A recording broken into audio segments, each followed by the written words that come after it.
Halo teman-teman semua, akhirnya aku balik lagi setelah sekian lama kita nggak upload video. Dan di video kali ini kita beneran liburan lagi. Jadi di awal Januari kemarin, aku ngajak anak dan istriku buat trip ke Dieng. Dan yang bikin ini makin spesial, ini adalah trip pertama kali dengan anakku. Buat yang penasaran videonya seperti apa dan perjalanannya seperti apa, tonton terus video ini sampai selesai and enjoy.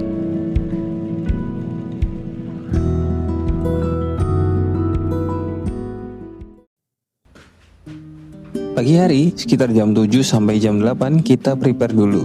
Mulai dari packing, cek barang, sampai memastikan pasukan kecil kita ini siap tempur. Jam 8 tepat, kita berangkat lewat jalur Boyolali, Selo, Magelang. Dan asli, ini adalah salah satu jalur favoritku. Karena dari awal perjalanan aja, mata tuh udah dimanjain, view-nya tenang, adem, dan bikin perjalanan kerasa lebih santai. Jam 9 pagi kita mampir dulu sarapan di Soto Reja Boyolali. Sarapan dulu biar tenaga full, soto hangat di pagi hari, apalagi sebelum naik ke daerah pegunungan. Itu adalah combo yang gak pernah gagal sih. Setelah itu jam 9.30 kita lanjut jalan lewat jalur Selo. Nah ini nih yang bikin perjalanan berasa wah, karena kita diapit langsung sama dua gunung, Merbabu dan Gunung Merapi. View di kanan kiri ini luar biasa banget. Dan sekitar jam 11.30 akhirnya kita sampai di daerah Temanggung. Dan lagi-lagi sepanjang jalan kita ditemenin pemandangan Gunung Sumbing dan Gunung Sindoro. Serius deh, ini bahkan belum sampai tempat tujuan aja kita udah disuguhi pemandangan yang sekelas ini.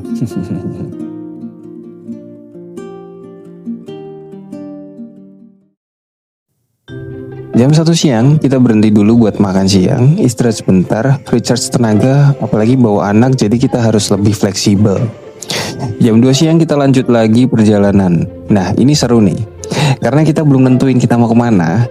Yang penting targetnya ke Buntai dulu.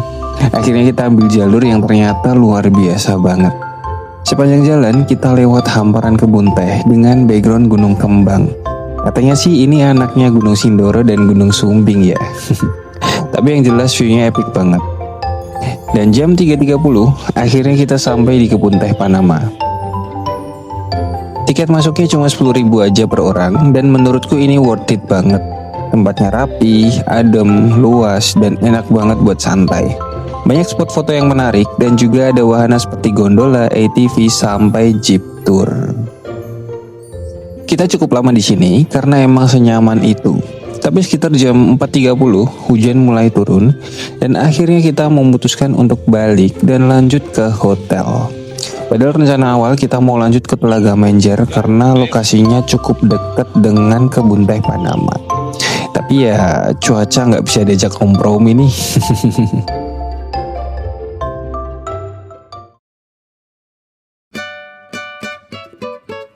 Jam 5.15 kita sampai di Horizon Resort Dieng.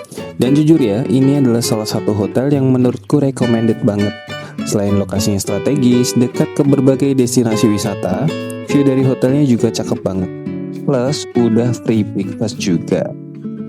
Oh ya, kemarin sebelum trip, ini kita sempat bingung cari hotel, apalagi karena momen tahun baru. Untungnya aku pakai Traveloka, jadi bisa lebih gampang pilih hotel dan bisa sesuaikan dengan kebutuhanmu. Malam harinya sekitar jam 6 kita turun ke Wonosobo buat makan malam. Dan akhirnya setelah sekian lama aku nyobain yang namanya mie ongklok. Dan buat yang belum tahu, mie ongklok itu adalah makanan khas Wonosobo. Mie kuning yang disajikan dengan kuah kental dari campuran tepung kanji dan bumbu rempah. Biasanya disajikan dengan sate sapi, tempe kemul, dan rasanya tuh unik banget. Hangat, gurih, dan cocok banget dimakan di udara dingin kayak di Dieng.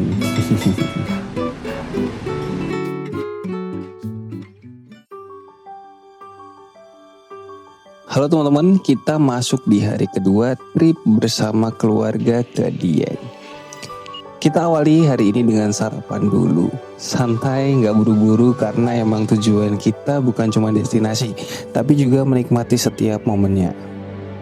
Jam 10 pagi kita mulai jalan lagi. Dan kali ini tujuan utama kita adalah Telaga Merdada dan Telaga Warna. Dan satu hal yang selalu aku suka dari Dieng itu adalah perjalanannya. Bahkan sebelum sampai tujuan, pemandangannya tuh udah luar biasa. Setiap tikungan, setiap jalan, rasanya tuh susah banget buat dikomplain ya. Karena ya emang sebagus itu. Kita pilih ke Telaga Merdeka karena penasaran, dan setelah lihat-lihat juga ternyata cukup family friendly. Jadi aman buat kita yang sekarang udah bawa pasukan tambahan.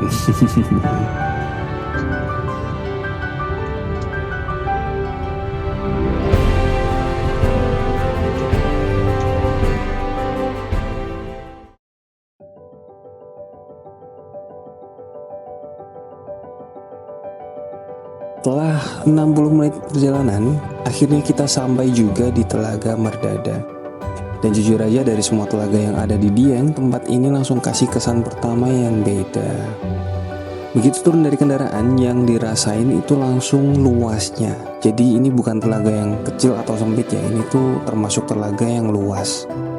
Yang bikin ini makin spesial adalah latar belakangnya itu langsung perbukitan hijau yang masih alami.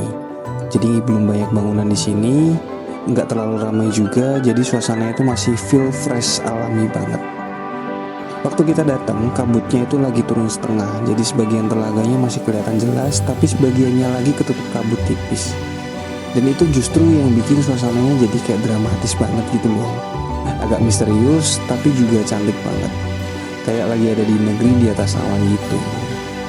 Air telaganya sendiri terlihat tenang banget, hampir nggak ada riak. Jadi kalau lagi sepi, suasananya tuh hening, benar-benar cocok buat yang pengen healing.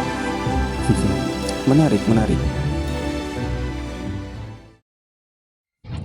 Setelah puas dari Telaga Merdeka, kita lanjut ke Telaga Warna. Jujur aja ini salah satu spot yang paling ikonik di Dieng. Dan walaupun aku udah pernah kesini sebelumnya, tetap aja penasaran pengen lihat sekarang seperti apa.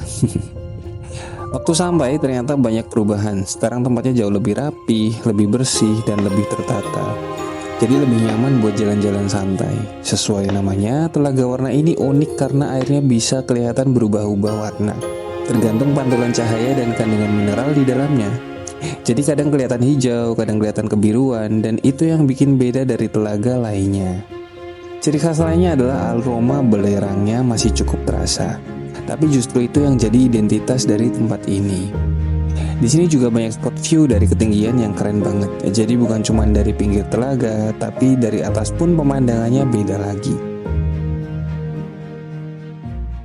Dari Telaga Warna, aku lanjut sedikit jalan ke arah timur dan sampailah di Telaga Pengilon. Dan ini jujur ya, agak nyesel kenapa nggak dari dulu sekalian kesini, padahal itu lokasinya cuma di sebelahnya.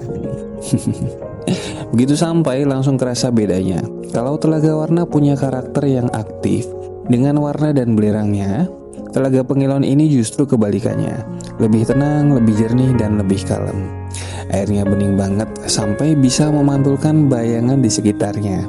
Makanya dinamain Pengilon, yang artinya cermin. Dan bener aja permukaannya itu kayak kaca, apalagi kalau lagi nggak banyak angin. Suasananya juga lebih sepi, jadi cocok banget buat yang pengen suasananya lebih santai dan gak terlalu ramai. Menurutku sih ini hidden game, karena seringnya orang cuman fokus ke Telaga Warna, padahal di sebelahnya ada view yang gak kalah cantik.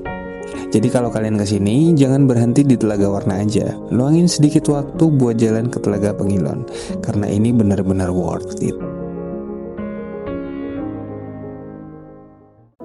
Dan akhirnya sampailah kita di penghujung perjalanan ini.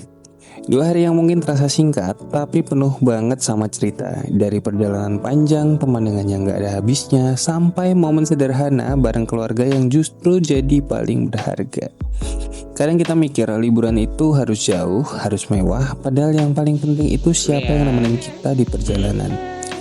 Dan trip kali ini jadi pengingat kalau kebahagiaan itu sesimpel jalan bareng, ketawa bareng, dan menikmati waktu tanpa distraksi.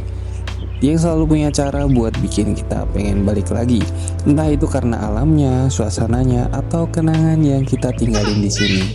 Semoga perjalanan ini bisa jadi referensi atau minimal jadi alasan buat kalian segera ngajak keluarga liburan juga.